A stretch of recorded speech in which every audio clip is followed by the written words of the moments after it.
To our apparently a vowel game with Frank Andrews. He's dictator. That is the word. What he's going for. That's the one. Right, we don't have long now. They're all set up on stage. Yeah, I think we're going to kick off in a few minutes. Also, if you want to get in contact with us, you can tweet us at Surge Radio with hashtag VoteSusu, or you can text in on 07547 006 005. And remember to tune in to searchradio.co.uk if you're not already. Yeah. Thank you. Just waiting now to see when it's going to start. All right, here we go, live.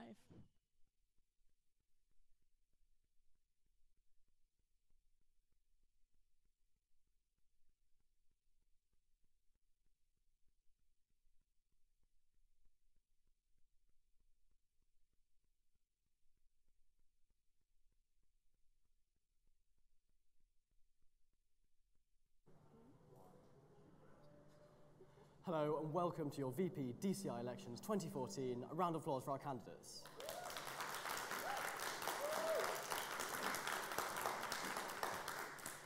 My name's Alexander Brown, and now I'd like to invite the candidates on my left to introduce themselves and tell us what your main policy is.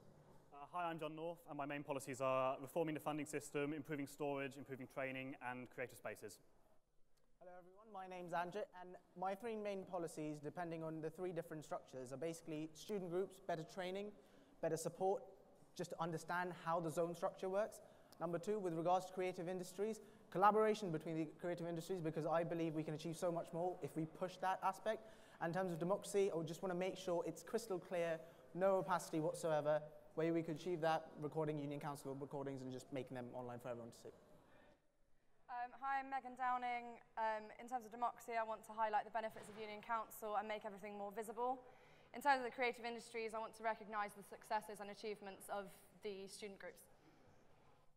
Hey, I'm Katie O'Brien, and as we were asked for one policy, my one main policy is for an events fund to have more events run by students for students. Hi, I'm Jamie Hanna, and basically I think SUSI should just listen to the societies and people who might not want to get involved with them. That's basically what I'm saying. Good. A round of applause for your candidates. Now we'll start off with quite some vague questions. So Jamie, how do you see the purpose and role of a DCI, and then we'll work our way across? Okay, so purpose and role of DCI is obviously to look at SUSI media, which I personally don't have a lot of experience with, but willing to work with, whoever's in charge of all of the media outlets. However, I think the main focus is democracy and creative and the actual societies. So the role, I think, of DCI is to actually get the societies involved and actually let them know what's happening in SUSU and just make things easy for them. When it comes to democracy, I think it's just to encourage participation in the electoral process as well as Union Council, etc. And I think to make the Union Council more open to everybody else. Well, I think the role of DCI is the same as any other sabbatical role, where it's about supporting students and doing what students actually want to happen and supporting the student leaders in those roles. So I think that the media basically runs itself, and it's there to offer support and guidance with these things. But we elect student leaders into their roles, and I think the sabbaticals are there to let student leaders do what they want to do whilst they're studying and support them in that position. So. Cool. For me, the DCI role is, let's start with democracy. It's making sure it's accessible for everyone. I know being involved with SUSU from the start, I still struggle with democracy, and I think that's something that needs to be addressed, and soon, because speaking from someone who's very involved with it, it's something that's always been quite opaque. In terms of the creative industries, the sabbatical is a figurehead and also a point of contact, and the way I would approach the role is to be more hands-on and give the media heads and the creative industries presidents more support. The way I would look at it, first of all, it's very hard to explain the entire role of a Vice President of Democracy and Creative Industries in one sentence. The way I feel I'd define it is someone who's accessible, so people can come up to that particular person at any time they want and actually share their problems with them. So basically, for example, if Dave Martin's there, people can go up to them and very easily communicate. Number two, he's the main point of contact between the democracy, creative industries, and the student groups. He's the sort of center of this whole wide web, and that particular person needs to function well. So I think listening and being able to sort of impart the right advice, I think the person needs to be approachable and carry out those things. The DCI role can be split into two very separate roles, which are, on the democracy side, ensuring fair, free and engaged elections through whatever means. On the creative industry side, it's about supporting our student leaders, and it's about ensuring that our creative industries have the tools they need to continue their good work. I would like to take this opportunity to mention Tom Rogers, another illustrious candidate who unfortunately isn't with us in this debate, but if you watched the debates earlier, he's put himself across. Right, now both Katie and Megan have both heavily linked to Union Council, and talked about it a lot in your manifestos. Could you just elaborate on how important it is and how do you encourage involvement? Well, as the current Union Council chair, so I actually run the meetings of Union Council, I think it is really important. I think there needs to be better publicity, and we really need to publicise better that you can get taxis from sites to events. So while we cannot bring Union Council to the sites, because this is quite difficult logistically, we can bring you to Union Council. And I think that's a really big thing. Like, we've changed the times it is this year, and I've been spearheading to make sure that we change which day it's on. So you don't even have to miss 6 meetings of your society each year now, because we change which day it's on. We start at 6 o'clock, so you don't have any issues when it comes to lectures finishing. And I think Union Council is good. It's important. It's fun. Megan. So in my second year, I wasn't a Union Councillor, but I chose to go along because I felt that it was something that was vitally important to SUSU as a whole. So voluntarily going along, not having a vote, and still being interested in the policies that were being discussed kind of shows the innate interest in the kind of runnings of SUSU, and Union Council is like the most important decision-making body that SUSU has. So the fact that not more students aren't involved with it is it worries me, because I think Union Council should be more representative of the diversity of SUSU and the students of University of Southampton. So for me, I'm kind of campaigning for more visibility with Union Council, telling people about the events, and like Katie just mentioned, like bringing people to Union Council is a massive thing that we need to work on. It's interesting that it's such an important thing on your manifesto, but this year you've got a 0% attendance at Union Council. Yeah. Do you feel qualified to advocate Union Council when you haven't attended a single meeting? The reasons why I haven't attended Union Council I'm not going to go into, but they've been vitally important to the other aspects of my personal life and university life and running the magazine. All of these aspects have meant that I've had to miss Union Council this year. That's something that's really obviously put me behind, but I will still read through the minutes thoroughly. I will always let the chair know that I'm not attending. So it's not as if that it hasn't been avoidable. Like, the reasons I couldn't go, I'm obviously not going to go into because they're personal reasons, but it really, really has stressed me out that I haven't been able to go, and I know that that's going to stand me behind some other people here. So, like, I don't know how else I can explain myself rather than that. Sorry. Oh, that's okay. Does anyone else have anything they'd like to say about Union Council, that they've been to any meetings, or they've got anything they'd like to say about it and its effectiveness? Well, I went to a Union Council meeting once. It was quite interesting. I mainly went because Dave Mendoza-Wilson kind of made me go. It's quite funny. He wouldn't shut up about it until I went. But yeah, I found it was quite interesting, but I think a lot of students just generally don't know much about it. And I think one of the ways to kind of help that out is to input more direct democracy into Union Council. So let people actually sort of petition things that are discussed in Union Council. So people can ask questions, but it's not actually issues that actually are, debated on. So one of the things I think would be really good is on the really big issues, people can petition to have a referendum on something really big. And then Union Council debate it and decide if it's a viable option. So you can't just have every student kind of going, oh, we want some unrealistic referendum, like NUS, for example. So actually have Union Council debate it and then put it into action. Yeah, I would agree with Jamie on a lot of those points, actually. I think this year the SUSU Open Ideas and Discussion Group on Facebook has been quite good for getting more people involved in the process. But I think the major issue that Union Council has is in terms of its publicity. Quite frankly, there are a lot of students out there who look at it and say, what does it do? And I think that's got to be the first thing we need to tackle going into the new year. I'm not going to say, I don't believe that. In fact, I know it's not the case, but there are a lot of students who are of the opinion that it doesn't do much. I've been to one union council meeting, the most recent one. I thoroughly enjoyed my time over there because loads of things related to the university, like should we support the strike, should we not support the strike, those sort of things will come up. And I got to have a say in it because I went to the union council meeting, and just sort of a day before the union council meeting, I found out that they were actually recruiting union councillors. I was like, oh, this is brilliant, I get to have a say. Went over there, gave a minute speech, people liked it, obviously people saw something in me, and I was elected the union councillor. And I thoroughly enjoyed it. I'm very disappointed that people don't know much about union council. My first year, didn't know there was a union council. Second year, I got involved with the societies within SUSU. I heard about union council, but it was always like, oh, it's dull, oh, it's boring. And when you hear that from a word of mouth, you're like, do I really want to get involved with it? Do I want to, do I not? And then finally, in my third year, I was like, you know what, I'm going to try it. But that's me. You're not going to have anyone or everyone just going and saying, oh, you know what, I'll just go along for it for like giggles or something like that. It needs to be put across what power you can get in union council. Like if you become a union councillor, the amount of change that you can make. And that might be relevant to a couple of people. They might be. All right, I'd like to take this opportunity to open to the floor for questions. They have to be neutrally worded to all candidates and no point scoring. Jade. Hi, so can you hear me? So obviously student groups come under this role, and obviously student groups are a very important part of SUSU with over 11,000 members, but barely any of you actually directly mention them in your manifestos, so I was wondering why that was.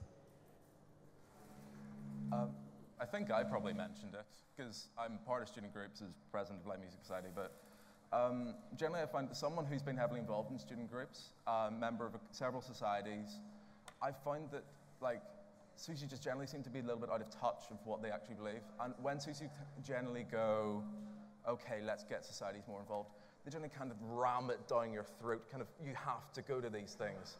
And it's kind of like, you get this email and it's like, well, I don't really want to go. And I think the problem is that it should be the other way around of society going to SUSU and having it voluntary and SUSU just going, we want to hear what you think. And we want to hear what problems societies have. So I find there's so many hurdles for these student groups to actually talk to SUSU and get involved with them. And I actually think SUSU, societies would benefit a lot more if it was a lot more open. Well, Jade, I'm really glad you've looked at our manifestos, because that's a good way to be starting. I do actually have a whole section of my manifesto that is student groups. So I want to increase the events fund, so we have more events run by students for students. I want to have some society awards, because I think our societies do some brilliant things. And they don't just want to be included in the Excellence Volunteering Awards. I think they need their own night where we really say, thank you for everything you do. You keep us amused if you're doing circus trips. You look after us when you're mental wealth. There is a massive range that's going on. And within that massive range, we have these committee members who go to all these things, who run these things and spend so much of their time running societies. But we have no formal recognition for any of the positions they hold. We've got the opportunity profile, which isn't well enough publicised or well enough used to actually mean anything. So I'd really want to make the SUSU portfolio somewhere where someone can say, oh yeah, I sit on this committee, and actually I've been to this meeting today and we've discussed this. And you really then, it's employability, but it's also kind of a log of kind of your time at SUSU to really show how you develop while you're at university. So I think quite an interesting way to look at it. So there's a couple of other bits on my manifesto if you want to have a look. But yeah, I think I'm good. Megan. Yeah, Jade, you have caught me out there. I don't have a section specifically headed to student groups, but if you read my manifesto there, I've split each of the democracy and the creative industries into voice and visibility as two of my main kind of figurehead points that I want to raise within the democracy and creative industries role.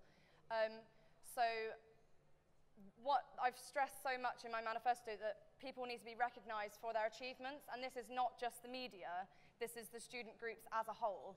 If it didn't come across like that, I apologise, and you can come and chat to me and I'll explain to you how this is really applicable to student groups across the board. So like Katie was saying, that people do these things for their student groups, and there's no place for them to kind of boast about it, apart from like your own Facebook profile, like, oh, I'm on the English Society, we're doing these really cool things. There's no place within SUSU to kind of express it, and like if a society or student group like win an award, there should be like a bigger deal made about it. Like we've started the media awards last year. That should be widened out. There should be society awards. There should be, I think people need to be recognized for what they do, or I know people do things because they love them, but then again, you want some sort of recognition for doing amazing things within SUSU, because it is kind of the vehicle to like project you to, careers, as Katie was saying. Like, I've got a point in my manifesto about emphasizing the career opportunities within student groups. If you go to a job interview and you're like, I've been editor of a student magazine, it's brilliant because it shows not only that you're interested in this specific thing, it shows that you're committed and dedicated to what you love. And I'm rambling, so I'm going to pass it on. I had a section about student groups in my manifesto as well. Going to keep it real short, we need to support them in terms of understanding what they can actually get from SUSU. Like, now it's been restructured into zones, so they should actually be told, okay, this is the zone you fall in, this is the amount of funding you can expect, so and so. That will help them immensely. So many student groups. I'm going to take a particular example over here, MedSoc. The MedSoc president, MedSoc is a student group, which has further 50 societies, around about 50 societies underneath that particular person. Rounding this back to democracy, why does the MedSoc president not have a spot on the union council? I know there's a general hospital manager, what did I say? Oh, representative, that. English isn't brilliant, sorry. There's that particular person, and he doesn't actively speak to all the 50 societies. The MedSoc president, on the other hand, does. Providing something like a union council spot to the MedSoc president would improve communication between societies so much. The support we give to them would be improved so much. So I'm going to keep it to that point. Okay. I've written at fair length about a wide variety of student groups in my manifesto. But one thing that keeps coming back across a lot of different groups is communication between the union and them. And that works in both ways. There's the element of they feel that they haven't got enough of a voice when they're speaking to SUSU, and there's sort of the other issue there, which is that SUSU is not particularly great at projecting its voice across to these different groups. It's something that we've worked on. It's something that I think has improved in the last year, but it's something that still has a lot of work to do on, to be honest. Yeah. Okay, we'll take our next question from the floor. I'd like to ask candidates to be a bit more succinct this time. Hannah.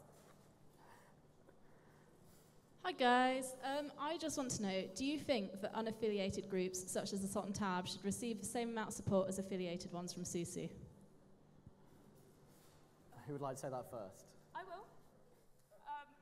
As a current editor of the Salt and Tab, I think that the Salt and Tab as it is at the moment would probably appreciate a bit more support. But the Salt and Tab isn't the only independent group that we have at the University of Hampton. We've got Sottonite, we've got Her Southampton. We've got a lot of independent media which needs different support in different ways. But I think we're all students, so surely we should be supporting students, not groups, is I think the way to look at it. What do the rest of candidates feel? Do we feel like we should be supporting non-affiliated groups more? I'm all for giving them some support, but quite frankly, SUSU Media are affiliated for a reason and they should be prioritised. There's nothing more to it than that. Okay. There's a reason the terms affiliated and non-affiliated exist. I'm not saying we're being biased towards one. I'm not saying we're creating boundaries or anything, but that's the way it is. I'm not saying don't support them altogether, turn a blind eye towards them, but a certain amount of support, yes, but not to the point where you're giving them more support than your own affiliated groups. What's the point of having affiliated groups if you're giving more support to the unaffiliated, this thing? At the same time, not saying turn a blind eye towards them, but there should be a certain amount of difference in my opinion. Okay, thank you. Yeah, I think that would be my general consensus as well. Like, I don't like the way you use the word prioritise though, John. I think because the editors of the Sot and Tab are also students as well, they should be receiving support as individual students. So in terms of what SUSU can do for student media as a whole is kind of applicable to everyone across the board. In terms of financial support and other types of support, that SUSU media should be favoured over unaffiliated, but I think where it lies in terms of advice and support in a different sense, I think they should all be treated as, individual students working for what they love, really. And that's looking more at the difference between student support and group support. This role is much more about group support than it is about individual student support. SUSU as a whole, yes, we should support our students if they're going in doing individual endeavours. However, if we're going to be looking at the SUSU media as a whole, and let's take the tab as an example. If they are having the same embargo times as we are, then there's something clearly going wrong there. Why is that wrong? Because if you've got SUSU events going on, then you're looking at sort of decreasing the whole role of affiliation in the first place. But giving a later embargo time to the SOT and tab will not... Give a later embargo, I'm saying you should make sure people stick to them. Let's just go very quickly over to Katie, then I'd love to hear Jamie's views as well. If I can just as an editor of the SOT and tab, so we know how it runs within the SOT and tab, we stick to the same embargo times because we journalistically find out things.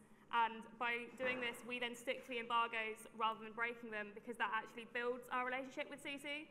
So the SOT and tab as a whole does do a lot to make the relationship from this side, and I think that SUSU has another step to take to make it more balanced.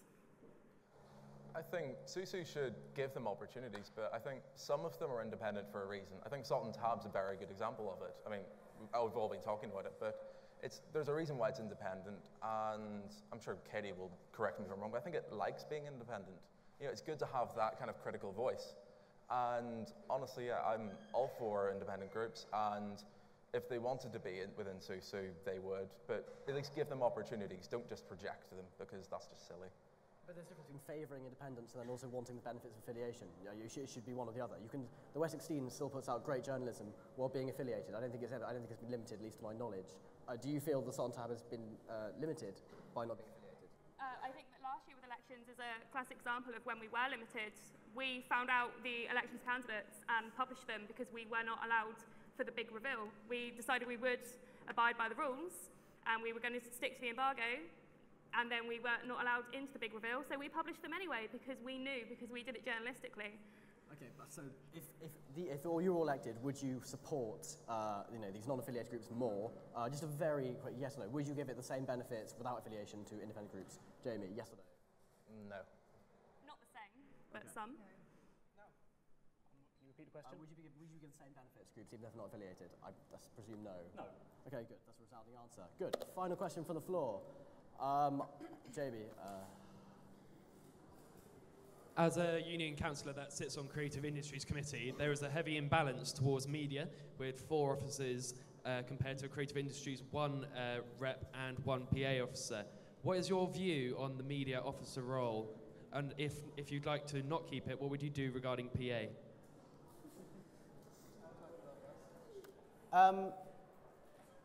Did you point to him or me? I point to you because you were speaking. Okay, cool. Thank you. I think because within the Performing Arts Society, you've got the theatrical, you've got the dance, and you've got the music rep. Promoting them to the status of union council evens it out, because that way you've got 4 media heads, you've got 4 performing arts heads, that evens it out. That's one way of looking at it. The second way of looking at it is restructuring the budget and how the budgeting works, because this year, performing arts were included into the creative industries pot, whereas the media departments were not. When it was laid out that there's going to be a media officer, it was rejected for reasons I do not know, because obviously I wasn't part of union council at that point. But definitely looking into that at late stage would help, because I at the moment think it's a bit unfair. It is unfair.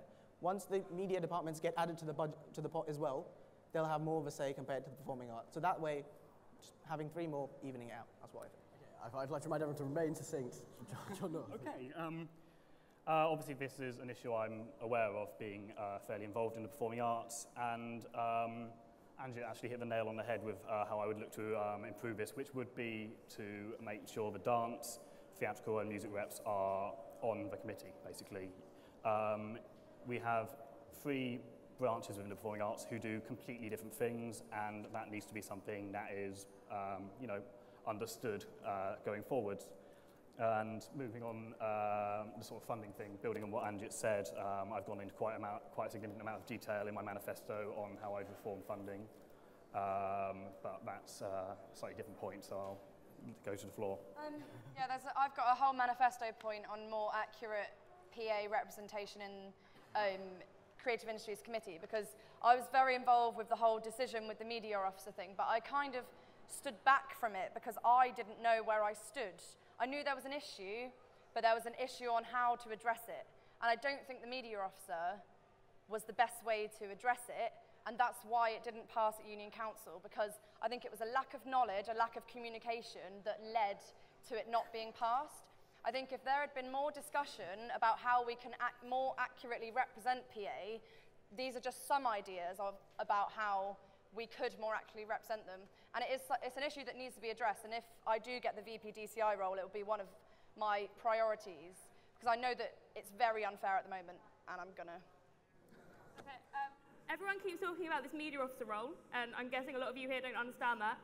The media officer role was proposed instead of having the media heads as student leaders across campus elections. The media officer role was proposed to mean that on the media committee you only had like one media compared with one PA. This was actually approved at all the creative industries zones before coming to Union Council, where suddenly the media heads weren't actually impressed with that it had got to Union Council and decided it wasn't going to be acted upon. So there does need to be better representation, but it has tried being addressed this year, and the media heads decided to speak against it when it actually came to becoming a thing. Yeah. So when it comes to performing arts, so Livestock have recently become a performing arts society, and I've actually found performing arts to be really, really good. It's like, you know, they have, you know, like meetings every couple of months between the music, so for my experience, the music stocks rep and occasionally the performing arts rep. And they're actually really good at kind of talking to the societies and kind of generally what they're doing and talking about events. So they're actually very good at kind of keeping track of what exactly societies are doing and what they can to help. And I actually think that Susie can learn a lot from performing arts, so I'm all for increasing performing arts. Okay, sorry, we're going to finish taking questions from the floor.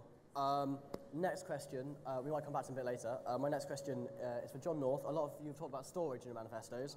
You said that you want more storage in the Surge Studio 2, more storage for instruments, more storage for Susu TV, and more storage for shows. Yes. Is that practical? Where are you going to find the storage, and where are you going to find the funding for it? And then I'd like to have everyone else's views on that storage. Yeah, storage is already something that's been on the books for increasing for about last year anyway, so it will be something that is happening.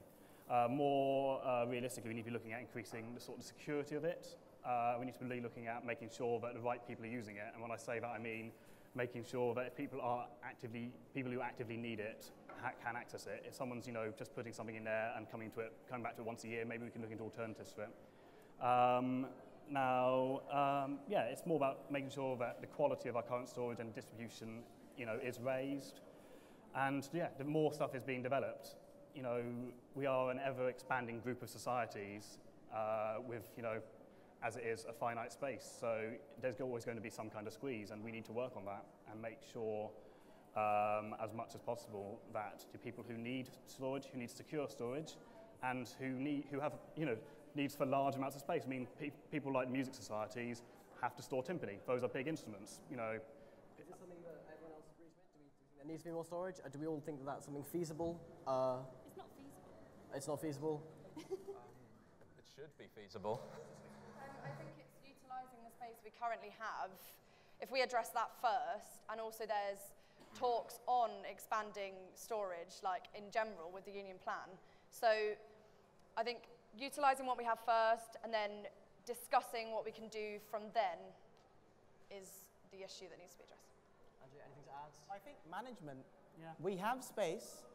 I mean, there's less of it, but managing it properly. Giving you a particular example, the Susu TV studio, we've set it through in motion to have shelves installed. That will just help us store so many things in a nice and tidy way. So the space is there. We just need to look into managing it effectively. Okay. Sorry, I was actually wanting to talk a little bit more about storage because Livestock have a lot of problems with storage. Where generally the storage facilities they're not adequate. So we were thinking of getting a PA system in our storage, but there's just no room for it. And generally, just the quality of the storage just isn't great, and there's not enough room to facilitate all the society. So there has to be more storage space done. I don't know how it's going to be done, but it's a big, big problem for societies at the moment, and it really needs to be addressed. Okay, We've got so much more to get through, so I'm just going to rattle off questions and we'll try and be brief as possible, and hopefully we'll be able to come back to Evan. Anjit, if elected, you're responsible for several media departments, some of which you are perhaps not as experienced in as some of the other candidates. Do you feel you can lead a department without perhaps some of the experience in some of the fields as your opponents? Most definitely. I can lead media departments. The media departments I haven't worked with so far, Wessex Scene and The Edge. That's because I don't trust myself in terms of written skills. The technical side of things appeal to me a lot more, and I can do them well and proficiently. My role as DCI won't be to write articles. I mean, obviously I'll have to publish blogs and everything, but I'll hone my skills. But what my role would be just to maintain effective communication between the media heads. And I honestly think, not boasting or anything, I'm a fairly approachable person, fairly likable as well. So yeah, I'd be able to lead it effectively. Okay, Jamie, in your manifesto you've got a few bullet points. Improving election participation, improving communication between SUSE and sabbaticals and SUSE and societies, but they are just bullet points. Could you expand on those possibly and how you actually bring those to manifestation, as it were? Yeah, so when it comes to SUSE and societies, I think one of the problems is it's very much SUSE to societies. It's not the other way around. I briefly mentioned it earlier. And I actually think the sort of system performing arts have is actually quite good. You have to work out the logistics of doing it on a wider scale, of maybe separating creative industries into different zones of music, etc., like how PA do it. And actually just have these kind of general meetings where societies and student groups can generally just say what their problems are and just get in touch. Also, I think the welcome pack for societies has to be updated with sort of contacts with the relevant members of staff. So the problem is you have to go down and hunt it. You have to hunt it down. So, for example, we had to ask like a previous committee member for the email address of a crucial member of staff, and it generally just isn't adequate at the moment. When it comes to elections, I think that there has to be a lot more actual coverage of it. So obviously you have the main Sabb elections at the moment. As far as I've heard, the freshers don't really know much about it. And other elections, so maybe JCR elections and course rep elections, they generally don't get much attention. Really, people don't know about them. So actually tell people about them and get more people involved. Okay, my next question is for Katie. In your thing you talked about performances and how SUSE takes 75% of those profits. And you said you would change that and you would lower that. You would lower the percentage of profits they get. Are you aware of the reason why they take the 75%? I understand that this is to do with events that are underwritten by SUSE. So if they make a loss, they then cover a loss up to £1,000. So they take 75% to make sure that they can recoup any losses that are made by other ones. So events that wouldn't be as popular, they can afford to put on because they are investing in them and supporting them. But if you were to lower it, the logic would be that you would not be able to afford to put on these events, and we would lose our great range of events as opposed to increase them. Do you still think that's a viable? No, because with how it works at the moment, it's only a certain tier of student groups that can actually have underwritten events. So if we could broaden that out, so more student groups are putting on more events for students, we could lower the amount of profit because we'd have more people doing it, so we'd have more money coming in anyway. I think this money goes back into the student groups' budget. So this money just will stay with the student groups who actually make the money because they've done that work into it, and we'll have more people running more events if they know they're getting more back for their society. Do you think, Katie, this is specifically posed to you, do you think the reason people aren't running more events is because of the fact that they know the 75% cut will be taken from the Students' Union? Yes. Or the fact that A, they don't know who to approach to run them, and B, how to run them in terms of health and safety and everything else? Can I just add, the 75% number was actually 50% until last year when it was changed, and it hasn't made a huge impact on the number of events happening. They're still happening, so I'd say Anjit's got a very good point there. Okay. Megan, in your manifesto, Am I not allowed to rebut to that? So they asked me a question. No, carry on. It's just, having talked with student groups, sorry, I know I'm being a pain. Having talked with student groups, there are more student groups who want to put on events, but they don't feel as if the amount of time they put into it is worth it for the money they get back.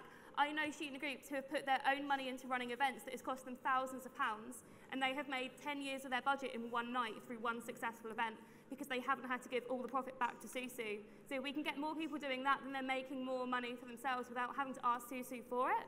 I think we need to make it easier for them to do it, as well as making it more kind of positive for them to do it without taking the money away from them when they actually make some. Having talked to student groups, this is the feedback I've had.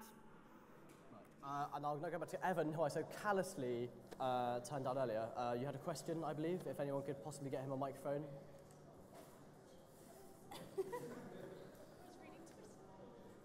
I think most of the candidates there agreed that they wanted to increase the number of PA representatives on council to 4. That would make a balance inside the zone, but then also you'd have an imbalance on council. So you'd have more people from the DCI zone sitting on council. So for example, yes or no question, would you increase the number of reps from the athletic union to the 9 reps that sit onto our AUC as well? Sorry, I couldn't hear you. I basically said that all of the candidates there said they wanted to increase the number of PA students that sit on council to 4.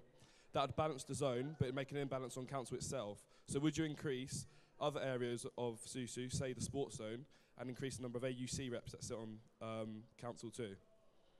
Yes, I feel that fairness is very important across all aspects, and if it would, as you say, cause an imbalance in representation, then that would absolutely be something that would need to be done. I have no idea what you just said, but yes, is the answer to your question, Evan. With regards to the reason I said that I would look into increasing the number of PA representatives is because I believe from next year what's going to happen is media is going to go into the creative industries pot as well. So that means media and PA are going to have to bid for the amount that they actually get. Now, I understand that you still have 8 reps from that zone. Yeah. So Yeah. there's an imbalance as to where we go as SUSU. So there's a bigger voice from council from that zone. How many representatives currently are there from the sports societies, from sports zone? There's 3. Having another one would even it out, wouldn't it? You have 4 PA, you have 4 media, and you have 4 sport. PA's the individual thing. I don't know if I'm conceiving the question wrong over here, or you have 4... He's talking about zone, not media and PA. He's talking about the CI zone as a whole would have 8 representatives. This is bureaucracy that's not really dividing us. I think we're coming to the end, unfortunately. So starting on my left, just say very quickly why they should vote for you, what distinguishes you in 30 seconds or less. You should vote for me because I'm passionate, I have a wide range of experience, and I've got some real solutions for the real issues that affect our student groups and our students. I believe you should vote for me because I've dedicated a lot of my time, including from my degree, to SUSU, the societies as such. I'm approachable, I've got very good communication skills, and I think I'd work as an effective gluing or bonding agent between all the different societies and zones in SUSU. I believe I'd be able to do the job well. You should vote for me because I have a wealth of experience within the zone, and I'm very dedicated and committed and passionate and have been involved with SUSU from day one. You should vote for me because I'm the only one who's got the democracy and the media side of the role in experience, and because I actually want to make elections shorter, and no one's mentioned that, but everyone's bored of how long elections are, so let's make them shorter. So I feel I've got a lot of experience in the creative industries, and I feel that I have experience of being from the other side, of working with SUSU, and I feel I can make improvements for that for societies. I also think if you help these societies get more involved, I think it will have a knock-on effect with the wider student audience when it comes to elections. Thank you very much, candidates. Can I have a round of applause for your DCI candidates? We'll be back very briefly with welfare. Until then, stay tuned to CCTV. Thank you very much for watching. Well, we just saw the VP Democracy and Creative Industries,